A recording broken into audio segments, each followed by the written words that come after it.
Immunity एक ऐसा शब्द है जिससे शायद ही कोई अपरिचित हो। बच्चा बच्चा जानता है कि अगर हमें स्वस्थ रहना है तो हमें अपनी इम्यूनिटी स्ट्रांग रखनी चाहिए, क्योंकि ये इम्यून सिस्टम ही तो है जो हमें कई बीमारियों से बचाता है। हमारी अच्छी इम्यूनिटी बीमारियों से लड़ती है और हमें बीमारियों से बचने के लिए एक सुरक्षा कवच प्रदान करती है। लेकिन क्या आप जानते हैं कि बीमारियों से हमारा बचाव करने वाला यही इम्यून सिस्टम कई बार हमारी कई गंभीर बीमारियों की वजह बन जाता है, जिसे हम ऑटो इम्यून डिजीज के नाम से जानते हैं।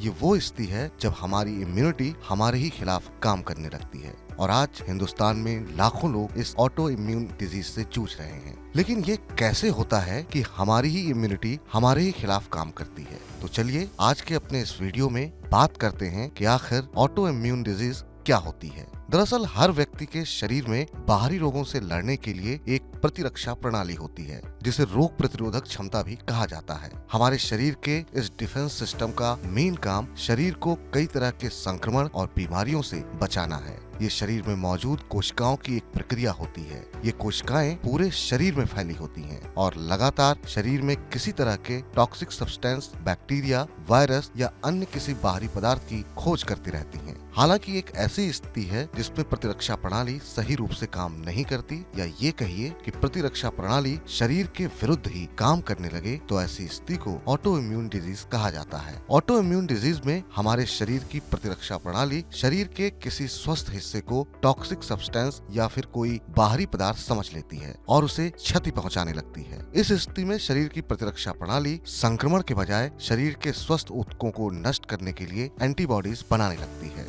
प्रतिरक्षा प्रणाली को जब लगता है कि शरीर के किसी हिस्से में कोई टॉक्सिक सब्सटेंस या बैक्टीरिया है, तो वह प्रतिक्रिया के रूप में ऑटो एंटीबॉडीज बनाने लगती है और उन्हें प्रभावित हिस्से में मौजूद कोशिकाओं या बैक्टीरिया को नष्ट करने के लिए भेज देती है। ऑटो इम्यून डिजीज की लिस्ट काफी लंबी है। इसमें type 1 diabetes, rheumatoid arthritis, inflammatory bowel disease, systemic lupus erythematosus, CIDP, psoriasis, Hashimoto thyroiditis, Graves disease, vasculitis, गिल्डेनबर्गर सिंड्रोम और मल्टीपल स्क्लेरोसिस जैसी बीमारियां शामिल हैं। इसके लक्षण भी बीमारी पर निर्भर करते हैं, लेकिन हाँ, इसके शुरुआती लक्षणों में शरीर में कुछ इस तरह के लक्षण देखने को मिल सकते हैं, जैसे ज्यादा थकान महसूस होना, बाल झड़ना, मांसपेशियों में दर्द होना, हल्का बुखार आना, शरीर के किसी हिस्से में सूजन और लालिमा नजर आना, एकाग्रता में कमी आना, हाथ या फिर पैर सुन्न होना या झुंझुनी महसूस होना, स्किन पर चकत्ते पड़ना।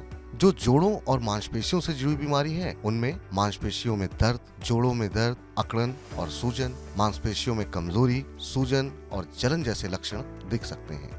पाचन तंत्र से जुड़ी बीमारियों में सूजन, कब्ज, पेट में दर्द, एसिड रिफ्लक्स, जी मचलाना, फूड सेंसिटिविटीज, स्टूल में ब्लड या म्यूकस दिखना शामिल है। स्किन से जुड़ी बीमारी में स्किन में रैशेज होना, खुजली, आंखें ड्राई होना, मुंह ड्राई होना, स्किन में सूजन और जलन, बालों का झड़ना और ड्राई स्किन होना शामिल है।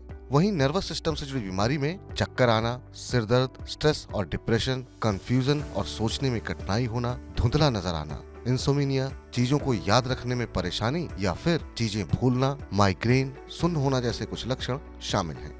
ऑटो इम्यून डिजीज होने के पीछे क्या कारण है, फिलहाल इसके बारे में कहा नहीं जा सकता, लेकिन कुछ ऐसी स्थिति हैं जो इसके जोखिम को बढ़ाती हैं, जैसे कि कुछ दवाएं ऑटो इम्यून डिजीज होने का कारण बन सकती है। अगर ब्लड रिलेशन में पहले से ही किसी को ये बीमारी है, तो आपको भी इसके होने का खतरा बढ़ता है। धूम्रपान करने से भी ये बीमारी होने की संभावना बढ़ती है, और यदि पहले किसी को एक ऑटो इम्यून बीमारी है, तो उसे दूसरी ऑटो इम्यून बीमारी विकसित होने की संभावना हो सकती है। किसी तरह के विषाक्त पदार्थों के संपर्क में आने से भी इसका जोखिम बढ़ता है। ऑटो इम्यून की बीमारी सबसे ज्यादा महिलाओं में देखी जाती है। मोटापा भी इसका एक कारण है और साथ ही संक्रमण भी इसका कारण बन सकता है। इसका पता लगाने के लिए लक्षणों के आधार पर डॉक्टर टेस्ट कराने की सलाह देते हैं, जिसके बाद इसका इलाज शुरू किया जाता है। लेकिन हाँ, इसका इलाज पूरी तरह से संभव नहीं है। इसे शरीर से पूरी तरह से नहीं हटाया जा सकता, बस इससे होने वाली बीमारी के लक्षणों को नियंत्रित किया जा सकता है, जिसके लिए डॉक्टर कई तरह की दवाइयाँ दे सकते हैं। इसे पूरी तरह सही करना तो संभव नहीं है, लेकिन हाँ, आपको कुछ बातों का ध्यान जरूर रखना चाहिए, जैसे कि रोजाना व्यायाम करें, सिगरेट से दूरी बनाएं, हेल्दी और पौष्टिक आहार खाएं, अपनी डाइट में प्रोसेस्ड फूड्स कम करें और एक ऐसी जीवन शैली अपनाएं जो आपको स्वस्थ रखे।